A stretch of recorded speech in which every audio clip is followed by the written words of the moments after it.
Welcome back to BCN news. విశాఖలో నిర్వహించిన mock drill ప్రజలను ఆద్యంతం కట్టిపడేసింది.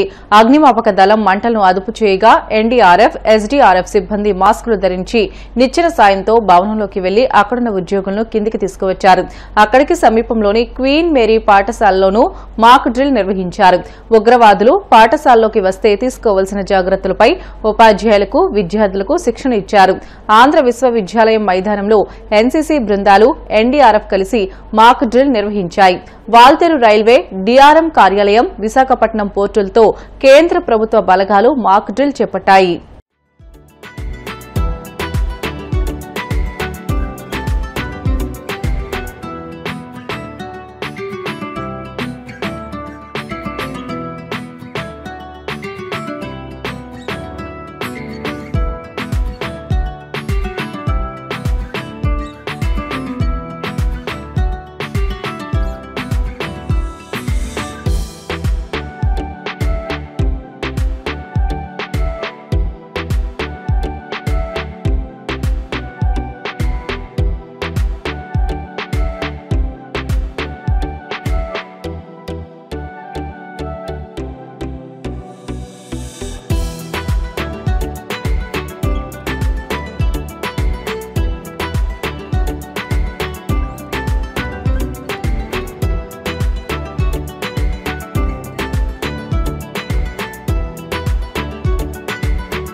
పాకిస్తాన్తో ప్రస్తుత యుద్ద వాతావరణం సమయంలో ఊహించని విధంగా దాడులు జరిగితే ఎలా తప్పించుకోవాలి, ప్రాణాలు కాపాడుకోవడానికి ఏం చేయాలి, అధికార యంత్రాంగం ఎలా స్పందిస్తుంది అన్న దానిపై ప్రజల్లో అవగాహన కల్పించేందుకు ఒంగోలులో కేంద్ర రాష్ట ప్రభుత్వ సంస్థలు మాక్ డ్రిల్ నిర్వహించాయి.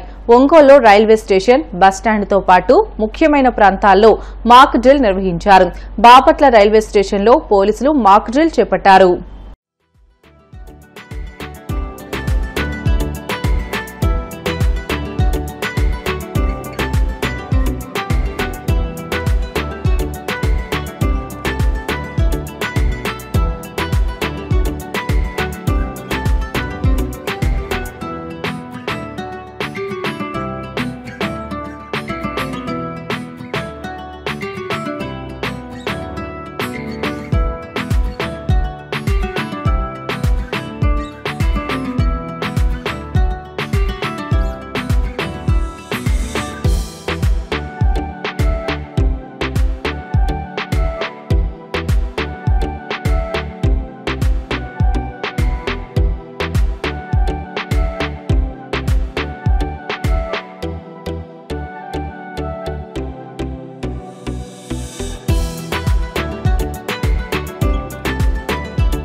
రాష్ట్ర వ్యాప్తంగా 244 డిస్ట్రిక్ట్స్లో civil defence exercise and rehearsal చేయడానికి ఆదేశాలు ఇవ్వడం జరిగింది. దాని ప్రకారం మన రాష్ట్రంలో గౌరవ చీఫ్ సెక్రటరీ గారు అందరు జిల్లా కలెక్టర్స్ కూడా ఒక mock drill civil defence exercise పైన చేయడానికి ఆదేశాలు ఇవ్వడం జరిగింది. దాని ప్రకారం ఈ రోజు మన జిల్లాలో ఉన్న వైటల్ ఇన్స్టలేషన్స్ ఎస్పీ గారు చెప్పినట్టు వైటల్ ఇన్స్టలేషన్ ఐడెంటిఫై చేసి సో అక్కడ అన్ని చోట్ల కూడా different types of mock drills ఈ రోజు చేయడం జరిగింది. ఇప్పుడు మన డిస్ట్రిక్ట్ లో ఎస్పీ గారు చెప్పినట్టు రైల్వే స్టేషన్, బస్ స్టేషన్స్, అదేవిధంగా hospitals, important government institutions, central government institutions లో ఆల్రెడీ ఐడెంటిఫై చేసి మార్నింగ్ నుంచి చేస్తున్నాము. ఎందుకంటే ముఖ్యంగా ఆపరేషన్ సింధూర్ జరిగినటువంటి నేపథ్యంలో మనకు సివిల్ డిఫెన్స్ మెకానిజం లో భాగంగా ఈ రోజు మాక్ డ్రిల్ అలాగే వేరే వేరే డ్రిల్స్ అన్ని కూడా ప్రిపేర్నెస్ మనం చెక్ చేసుకుంటున్నాం.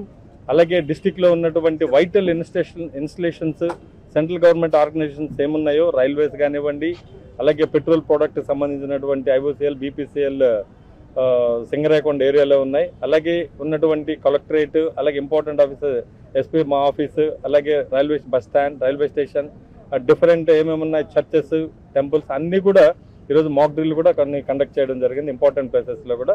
అందులో భాగంగా ఈరోజు రైల్వే స్టేషన్, బస్ స్టాండ్ అన్నింటిలో కూడా ఈరోజు కండక్ట్ చేస్తాం. వీసీ కూడా కండక్ట్ చేస్తున్నారు. సో మన జిల్లాలో ఇటువంటి అవాంఛనీయ సంఘటనలు జరగకుండా, జరిగే అవకాశం లేకుండా ప్రిపేర్నెస్ కోసం ఈరోజు మాక్ డ్రిల్ మనం కండక్ట్ చేసుకున్నాం. Thank you. హైదరాబాద్ నగరంలోని 4 ప్రాంతాల్లో బుధవారం సాయంత్రం సైరన్ మోగింది. పోలీసులు మోహరించి మైకుల్లో ప్రజలను అప్రమత్తం చేస్తూ ఇండ్లలోకి, అపార్ట్మెంట్లలోకి వెళ్లాలని, బహిరంగ ప్రదేశాల్లో ఎవరూ ఉండవద్దంటూ అనౌన్స్ చేశారు. వెంటనే వారంతా అపార్ట్మెంట్లోకి, సెల్లార్లోకి వెళ్లిపోయారు. కొన్ని నిమిషాల వ్యవధిలోనే బాంబులు, కాల్పుల శబ్దం వినిపించడం, ఆ ప్రాంతాల్లో ఒక్కసారిగా పొగ కమ్ముకోవడం, సమీపంలో ఉన్న అగ్నిమాపక యంత్రాలు, అంబులెన్స్లు మోహరించడం, ఫైర్ ఇంజన్లు పొగ వస్తున్న చోటుకు నీళ్లు చిమ్ముతూ మంటలు ఆర్పివేయడం వంటివి మాక్ డ్రిల్లో నిర్వహించారు. బాంబు పేలుతో వచ్చిన పొగ వల్ల ఊపిరాడక స్పృహ తప్పి పడిపోయిన వారికి భద్రతా సిబ్బంది సిపిఆర్ చేయడం వంటి ప్రక్రియలను మాక్ డ్రిల్లో కండ్లకు కట్టినట్లు నిర్వహించారు.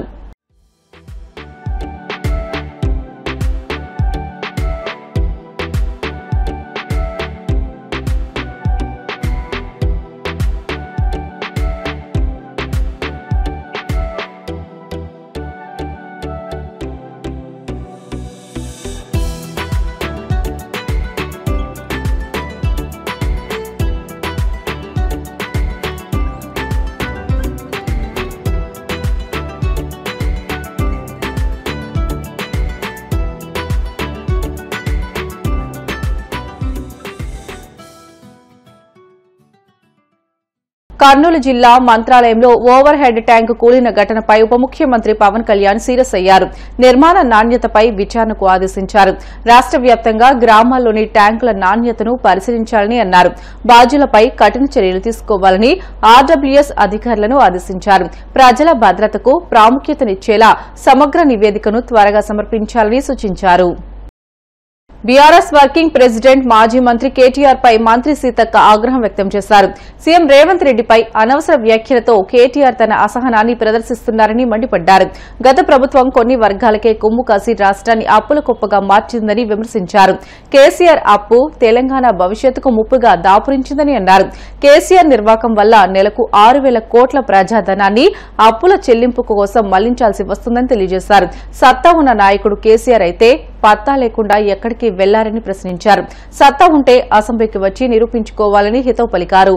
కొన్ని శతాబ్దాలుగా, దశాబ్దాలుగా చూసినప్పుడు పేదవాళ్లకు మరి సన్న బియ్యం, అసలు అన్నం అంటేనే కొన్ని దశాబ్దాల క్రితం అయితే అన్నమే దొరికినటువంటి వాళ్ళు, గడక, అంబలి లేదా చాలా పేదరికంగా ఉండేటువంటి సమాజం. మరి ఆనాడు పంచవర్ష ప్రణాళికలు ఏదైతే నెహ్రూ గారు తీసుకొచ్చినటువంటి పంచవర్ష ప్రణాళికల్లో వ్యవసాయ అభివృద్ధి కోసం మరి ఎక్కడికక్కడ డ్యాంలు, ప్రాజెక్టులు, చెరువులు కట్టడంతో కొంత వరి అనేది వరిని పండించడం, పాడి పండించడం అనేది వచ్చింది. దాని తర్వాత కొన్ని వర్గాలకే పరిమితమైనటువంటి వరి అన్నం మరి రాను కాంగ్రెస్ ప్రభుత్వం ఫుడ్ సెక్యూరిటీ యాక్ట్ 2013లో తీసుకొచ్చి ప్రధానంగా అందరికీ కూడా మరి అన్నం కూడా తినాలి అనే ఉద్దేశంతో రేషన్ కార్డ్స్ ఆనాడే 83 కోట్ల, దేశవ్యాప్తంగా 83 కోట్లకు పైగా మరి రేషన్ కార్డ్స్ ఇవ్వాలన్నటువంటి ప్రణాళిక పెట్టుకొని అప్పుడే 2014 వరకే 81 కోట్ల వరకు రేషన్ కార్డులు ఇచ్చి తద్వారా పేదలందరికీ కూడా రేషన్ బియ్యం అందించడం జరిగింది. దానితో పాటు ఈ రోజు మన ప్రభుత్వం సీఎం రేవంత్ రెడ్డి గారు, రాహుల్ గాంధీ గారి ఆదేశానుసారం, సోనియమ్మ ఆదేశానుసారం మరి మేము ఇచ్చినటువంటి గ్యారంటీలలో ఇది లేకున్నా ప్రధానంగా మరి పేదలు కూడా కడుపు నిండా అన్నం తినాలనేటువంటి లక్ష్యంతో ఆలోచించి రైతన్నలు పండించేటువంటి వరికి 500 బోనస్ ఇచ్చి సన్నవడ్లకు ధాన్యాన్ని కొనుగోలు చేసి ఆ ధాన్యం ఎక్కడికో ఎగుమతి లేదా కొన్ని ఉన్నత వర్గాలకే పంపిణీ జరగకుండా పేదవాళ్ళు కూడా కడుపు నిండా అన్నం తినాలి అనే ఉద్దేశంతో సన్నబియ్యం పథకాన్ని మరి ఇవ్వడం జరుగుతుంది. ఈరోజు మేము ఈ కుటుంబంతో కలిసి భోజనం చేసినప్పుడు వాళ్ళు గతంలో ఎప్పుడు కూడా దొడ్డు బియ్యమే తినేవాళ్ళు, అది కూడా కష్టంగానే ఉండేది. అయితే ఎప్పుడన్నా ఫంక్షన్లు పండుగలు ఉన్నప్పుడు మాత్రమే ఒక పండుగ వాతావరణంలో సన్నబియ్యం కొనుక్కొచ్చుకునే తినేది. కానీ ఈరోజు ప్రతిరోజు వాళ్ళ ఇంట్లో పండుగ వాతావరణం ఉండే విధంగా మన ప్రజాప్రభుత్వం ఇందిరమ్మ ప్రభుత్వం సీఎం రేవంత్ రెడ్డి గారు తీసుకున్నటువంటి ఒక విప్లవాత్మకమైనటువంటి మార్పు కోసం ఈరోజు సన్నబియ్యం ప్రతి పేదవాళ్ళకి ఇస్తా ఉన్నాం. మేము ఇక్కడ తింటా ఉంటే మాకు ఒక విషయం కూడా ఇప్పుడు మాతో తినేటువంటి వాళ్ళు చెప్పడం జరిగింది. గతంలో 50 కేజీల బియ్యం మనం బయట తీసుకుంటే 2000, 2300, 500 దాకా కూడా ఉండేది. కానీ ఈరోజు ఈ రేషన్ మీద సన్న బియ్యం ఫ్రీగా ఇస్తా అంటే పేదలకు మరి షాపులలో అమ్మేటువంటి వాళ్ళు కూడా రేట్లు తగ్గించి 1800కే వాళ్ళు కూడా ఇస్తున్నటువంటి పరిస్థితి కనబడతా ఉంది. సో ఇట్లా మరి వాళ్ళకు కూడా అంటే అన్ని వర్గాలకు కూడా లాభదాయకంగా ఈరోజు మేము సన్నబియ్యం ఇచ్చేటువంటి పథకం ఉపయోగపడుతుంది. అదేవిధంగా అలాంటి పేదింటి బిడ్డలకు 200 యూనిట్ల కరెంట్ వస్తుంది, 500 గ్యాసు, ఇలాంటి వాటితో పాటు పేదలకు ఇందిరమ్మ ఇల్లులు కూడా మనం ఇవ్వడం జరుగుతుంది. మేము ఇక్కడికి వస్తే ఒక వ్యక్తి మరి ఒక ఫ్యామిలీ వాళ్ళు మాకు ఇల్లులు కూడా కావాలమ్మా అని వాళ్ళు కూడా దరఖాస్తు మాకు ఇవ్వడం జరిగింది. ఇది ఈరోజు మన ప్రభుత్వం చేపడుతున్నటువంటి చర్యల్లో భాగం. వార్తలు ముగించే ముందు ముఖ్యాంశాలు మరొకసారి.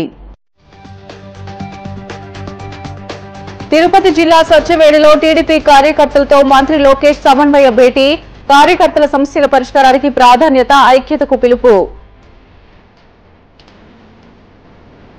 వైసీపీ పార్లమెంట్ నియోజకవర్గ పరిశీలకులతో వైఎస్ జగన్ భేటీ, రాష్ట్రంలో రెడ్ బుక్ రాజ్యాంగాన్ని అమలు చేస్తూ కక్ష సాధింపు చర్యలకు పాల్పడుతున్నారని ఫైర్. వాడపల్లి వెంకన్న ఆలయంలో ప్రత్యేక పూజలు, మంగళ వాద్యం నడుమ శ్రీ స్వామి అమ్మవార్లకు మేల్కొల్పు సేవ, ఐశ్వర్య లక్ష్మి హోమం.